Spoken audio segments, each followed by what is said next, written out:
Russia has crawled to the new year in a rather battered state. The ruble has collapsed, there are record losses at the front, the morgues are overflowing, and wounded soldiers are now being dragged to the front lines in handcuffs. Hello there, man. How are you? They want to overthrow. That's for Lebanon. On top of everything, Oreshnik didn't scare anyone except the Russian elites themselves. They were willing to go along with the capture of Ukraine, but to burn in a nuclear fire, absolutely not. Absolutely. Absolutely.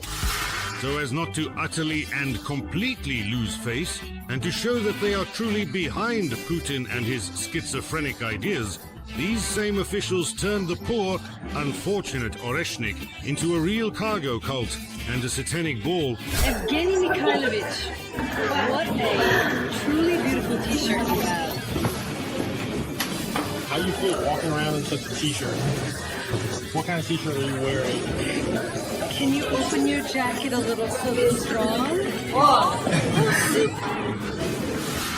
But then it turned out that right after the strike on the Dnipro, the head of the York General Staff, Gerasimov, called the US and started cowardly making excuses, saying it wasn't a response to the ATACMS. Don't unholster the tomahawks. This is not retribution at all.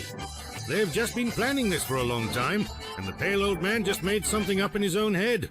In direct response to the use of American and British long-range weapons on November 21 of this year, the Russian armed forces carried out a carefully coordinated combined strike on one of Ukraine's key defense industry facilities. Under actual combat conditions, a test was also conducted of one of Russia's very newest and most advanced medium-range missile systems.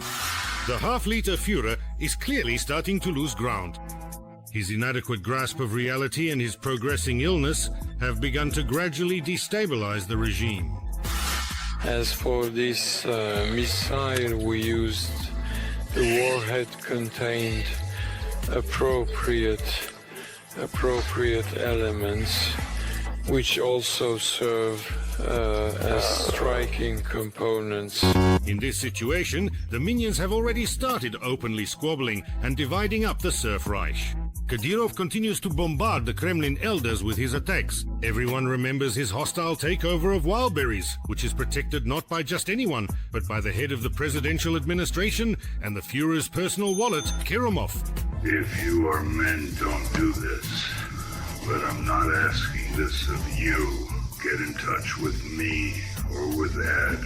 Aren't you ashamed? Be men. This is raiding.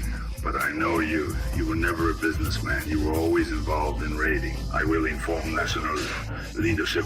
Recently, Ramzan took aim at something sacred, the Russian Gestapo. He declared that the head of the investigative committee, Pastrikin, and the chief cop, Kolokoltsev, are not in the right positions and that Allah should punish them. Ha! You'll prove it to me, Allah! Ding dong, he accused them of repressions against migrants and, for some reason, of losing Ukraine and Georgia. Apparently, Kadyrov believes they didn't send enough Russian riot police to Kyiv and failed to disperse the Maidan. The same thing is happening now in Tbilisi.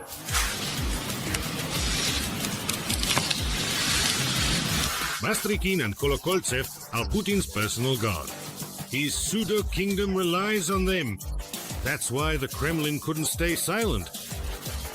As usual, Putin himself, true to tradition, buried his head in the sand, and it was the mustache like that of a certain well-known fox that came out with a statement.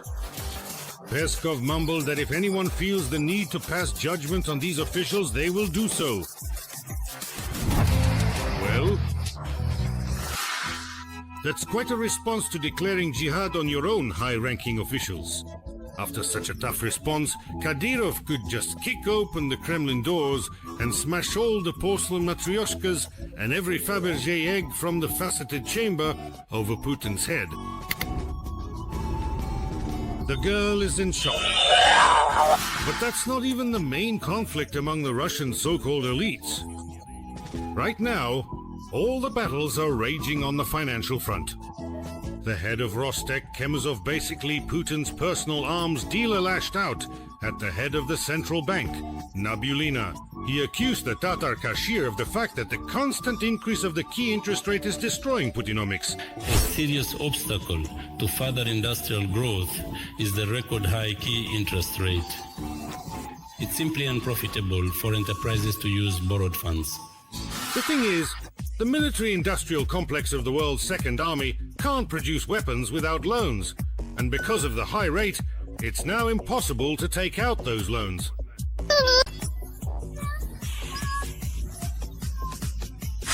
Z supporters of all kinds, from Telegram and TV, have pounced on Nabiullina.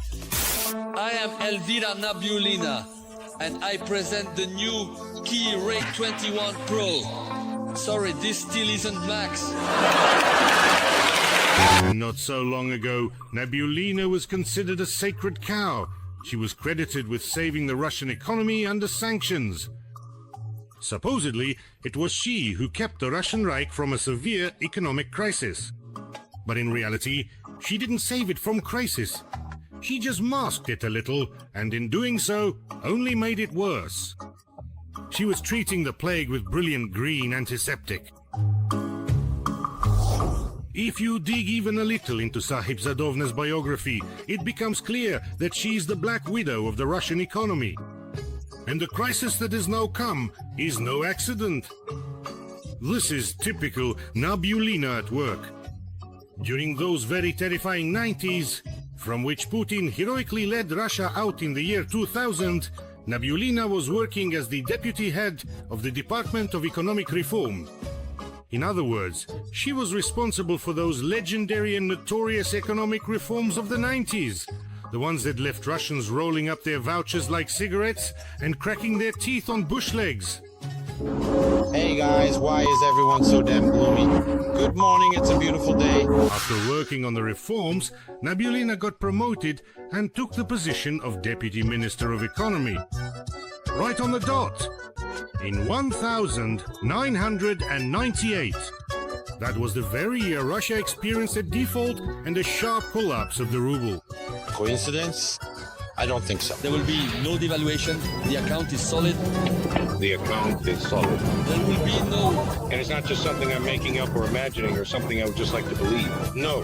All of this is being carefully calculated and thoughtfully considered, based on real evidence and logical reasoning. Right after the default, Nabiullina said, "No need for thanks, adios," and left for business. She became deputy chairman of the board at Promtorgbank. You won't believe it, but later that bank lost its license. I have a feeling of deja vu.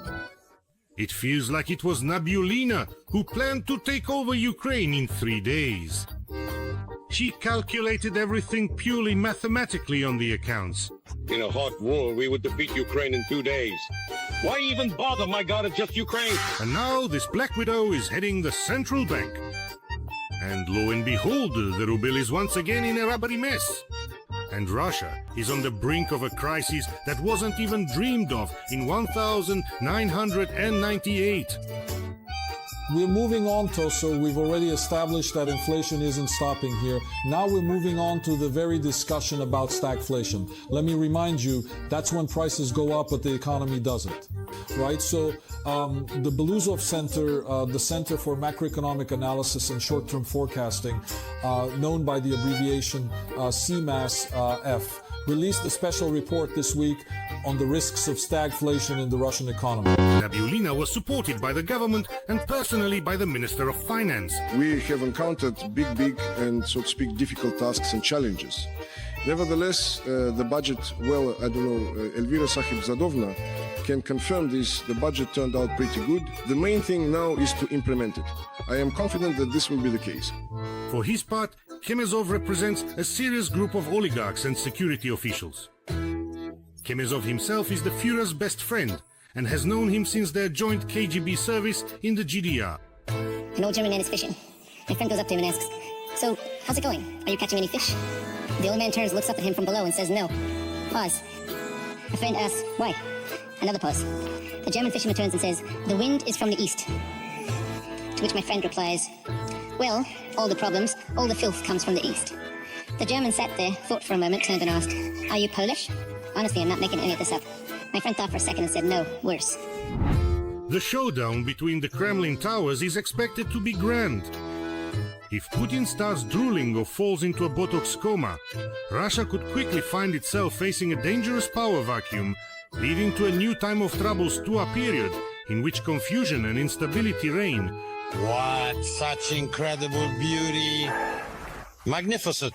I would like to remind you that this video is created for entertainment purposes and contains elements of satire and irony. All facts and events are presented in a hyperbolized or exaggerated form to convey a comedic or dramatic effect. Our goal is not to mislead, but to highlight humor. Please take it with a smile.